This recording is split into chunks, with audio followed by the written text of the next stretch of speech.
ये समाजवादी कुनबा जो राह वो दिखा करके गए हैं, उस राह पर चलने के लिए उनके दिखाए रास्ते पर जो रोशनी मिली है हमको, उसी रास्ते पर चलने के लिए कृत संकल्प है। और आज 22 तारीख को उनका जन्मदिन था। 22 को चूंकि गुरुजी उपलब्ध नहीं थे, मुख्यालय पर कवि सम्मेलन का कार्यक्रम था, इसलिए विनती करके उनको हम यहाँ ले आए। और विशेष रूप से उनका आभार इसलिए व्यक्त करना चाहता हूँ कि आयु और उम्र महत्वपूर्ण नहीं है कि उनकी आयु कितनी है, लेकिन शरीर का कष्ट उठा करके भी हम लोग की प्रार्थना को उन्होंने स्वीकार किया है। इसलिए उनका विशेष रूप से आभार व्यक्त करना चाहता हूँ, उनका विशेष अभिनंदन करना चाहता हूँ। और बाकी मंच पर हमारे जो विभूतियाँ हैं, इन सब का बार बार अभिनंदन करता हूँ।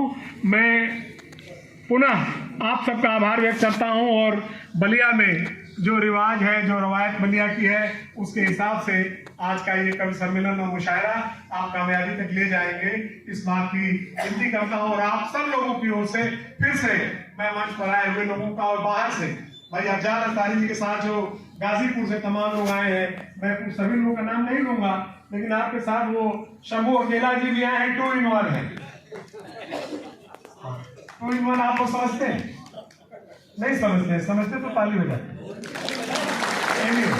तो इसलिए उन सब लोग आपका विशेष रूप से अभिनंदन है। और हमारी अपनी पहचान का जो एक स्वर है, मैं आपके बीच में रख रहा हूँ। आप हमारे साथ ये आवाज मिलाएंगे, बोली बोली भिड़ुआ बाबा की जय। और मुख्य अतिथि आदरणीय अफजाल अंसारी साहब, हम लोगों के नेता, प्रदेश सरकार के अनेक बार मंत्री और वरिष्ठतम नेता इस प्रदेश के जयप्रकाश आंदोलन,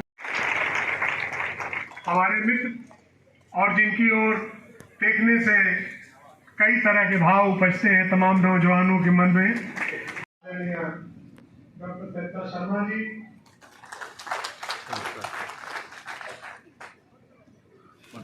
सबीना आदि, मुझे ठीक पता नहीं कि हम शाकिरी साहब इससे पहले बलिया कब आए थे। आप आए थे बलिया? आदरणीय जमुना प्रसाद उपाध्याय जी, चरण सिंह मशर जी, जिनको हम लोगों ने दूसरी भूमिकाओं में भी कई बार देखा है। शंभू शिकन जी के बारे में तो ये हो रहा था कि भाई अभी किसी ने कहा कि गिनती कीजिए कि आप कितनी बार आए हैं। मैंने कहा गिनती करना तो संभव नहीं है, अब पहाड़े से काम चलेगा। और इस देश में नौजवानों की बात कहने वाले सिर्फ नहीं, बल्कि उनकी पूरी तौर पर नुमाइंदगी करने वाले, उनके दिल में जो आज आक्रोश है, जो उनकी अपनी मुश्किलें हैं। आदरणीय जमुना प्रसाद उपाध्याय जी, चरण सिंह मशर जी, जिनको हम लोगों ने दूसरी भूमिकाओं में भी कई बार देखा है।